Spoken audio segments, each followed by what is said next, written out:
Romanian demonstrators sit on top of a tank as it passes in front of a burning building. December 22, 1989. Nicolae Ceausescu ruled Romania for 21 years, earning a reputation as a brutal dictator. During his reign, he developed the largest network of spies in Eastern Europe, silenced his opposition with a secret police force known as the Securitate, and eventually threw the nation into tremendous debt and economic turmoil. Ceausescu maintained an independence from the Soviet Union that was unparalleled in the Eastern Bloc in the late 1980s, as the Soviet Union and Eastern Bloc countries began to liberalize. Ceausescu maintained his hardline policies. An anti-communist civilian fighter armed with a Kalashnikov AK-47 chases the supposedly Securitate secret police agents loyal to the communist power during a street fighting. In 1981, Ceausescu began an austerity program designed to enable Romania to liquidate its entire national debt, $10 billion. To achieve this, many basic goods, including gas, heat and food, were rationed, which drastically reduced the standard of living in Romania. The secret police, Securitate, had become so ubiquitous as to make Romania essentially a police state. Free speech was limited, and opinions that did not favor the Communist Party were forbidden. A group of anti-communist civilian fighters along with a Romanian soldier supporting anti-Ceausescu's activists protect themselves behind an armored personnel carrier from snipers' fire shot by the supposedly Securitate secret police agents loyal to the communist power. Even by Soviet bloc standards, the Securitate was exceptionally brutal. An anti-communist civilian fighter armed with a Kalashnikov AK-47 chases the supposedly Securitate secret police agents loyal to the communist power during a street fighting. The Romanian Revolution was swifter and more violent than the other Eastern Bloc revolutions of 1989. It began on December 15 in Timisoara, when demonstrations support of dissident Hungarian priest Laszlo Tokes rapidly fomented widespread protest. Soldiers run for cover during crossfire between pro-Ceausescu troops and anti-regime supporters near the Republican Square in Bucharest. Since Romania did not have riot police, Ceausescu, who genuinely believed that the Romanian people loved him, never saw the need for them. The military were sent in to control the riots because the situation was too large for the Securitate and conventional police to handle. However, the chief of Minister of Defense sent soldiers in without live ammunition. The army failed to establish order. The next day, trains loaded with workers originating from factories in the south arrived. View of tanks and damaged buildings in Bucharest Central Square during the Romanian Revolution.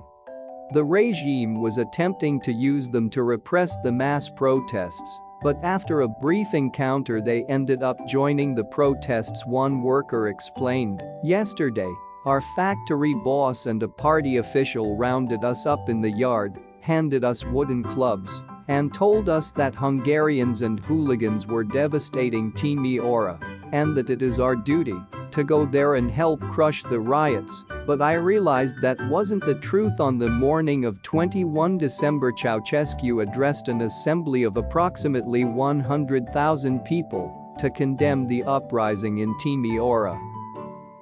A Romanian soldier loads his automatic rifle as another shoots during heavy fighting against pro-Ceausescu troops in central Bucharest. Party officials took great pains to make it appear that Ceausescu was still immensely popular. Thousands of workers were bussed into the square under threat of being fired. They were given red flags, banners and large pictures of Ceausescu and his wife. The crowd were given orders on where to stand, when to applaud, and what to sing. An anti-Ceausescu revolutionary makes a V sign as demonstrators lie on the ground to escape from the crossfire between the pro-Ceausescu troops and anti-regime supporters. The front rows of the assembly were made up of low-level Communist Party officials and members who acted as cheerleaders. Ceausescu blamed the Timișoara uprising on fascist agitators. However, Ceausescu was out of touch with his people and completely misread the crowd's mood. The people remained unresponsive, and only the front rows supported Ceausescu with cheers and applause. Members of special troops lie dead in front of their armored vehicles after being shot by the army in the Bucharest suburb of Tabere. 8 minutes into the speech, some in the crowd actually began to jeer, boo, whistle and utter insults at him. In response, Ceausescu raised his right hand in hopes of silencing the crowd. His stunned expression remains one of the defining moments of the end of communism in Eastern Europe. The entire speech was being broadcast live around Romania, and it is estimated that perhaps 76% of the nation was watching. Censors attempted to cut the live video feed and replace it with communist propaganda songs and video praising the Ceausescu regime, but parts of the riots had already been broadcast, and most of the Romanian people realized that something unusual was in progress. Civilians standing behind tanks after a battle between the army backed up by armed civilians and pro-Ceausescu supporters in Bucharest. His security guard appeared, disappeared, and, finally, hustled Ceausescu off the balcony. At that very moment, many everyday Romanians saw the weakness of Ceausescu's regime for the first time. It is as if, in that moment, everyday Romanians saw the possibility, saw the reality of the weakness of Ceausescu's regime. According to the Center for History and New Media, those moments of Ceausescu's weakness and the power of popular pressure explain why, a mere 48 hours later, Ceausescu was attempting to flee Romania, all power lost. Cakes for the soldiers fighting against the government. The following day, violence erupted on the streets of Bucharest. Senior generals gave up their support for Ceausescu, and the remaining loyal sections of the army and Securitate were overrun. At approximately 9:30 on the morning of December 22, Vasil Milea, Ceausescu's Minister of Defense, died under suspicious circumstances. A communiqué by Ceausescu stated that Milea had been sacked for treason and that he had committed suicide after his treason was revealed. Tanks guarding the government buildings.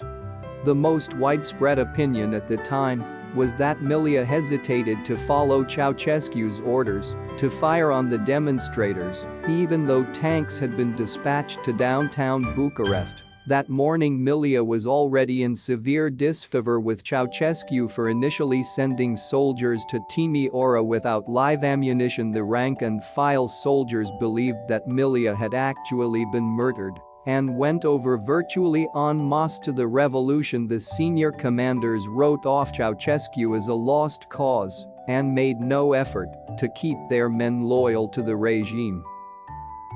Romanian demonstrators gathered in front of the headquarters of Romanian Communist Party in Bucharest. This effectively ended any chance of Ceausescu staying in power as crowds stormed Communist Party headquarters. Senior officials directed the Ceausescus to escape by helicopter. The shaken couple was said to be carried aboard by bodyguards. Shortly after noon, the helicopter was forced to land before it could reach its intended destination because of reports that the army would shoot it down. The Ceausescus were taken to a military base in Târgoviște and held for 3 days. Tanks in front of a burned government building. In the chaos of Ceausescu's ouster, the newly formed National Salvation Front, NSF, a loosely aligned organization of anti-Ceausescu forces, took control of the government with former Communist Party member Ion Iliescu as its leader. On December 24, NSF leaders met secretly in a defense ministry bathroom and decided to try the Ceausescus before a military court in Târgoviște on Christmas Day. The verdict: though not stated, was clear, since the firing squad traveled in the same helicopters with the judges, writes the New York Times. People gesturing towards a helicopter in which the country's communist dictator Nicolae Ceausescu fled the Romanian Communist Party Central Committee headquarters.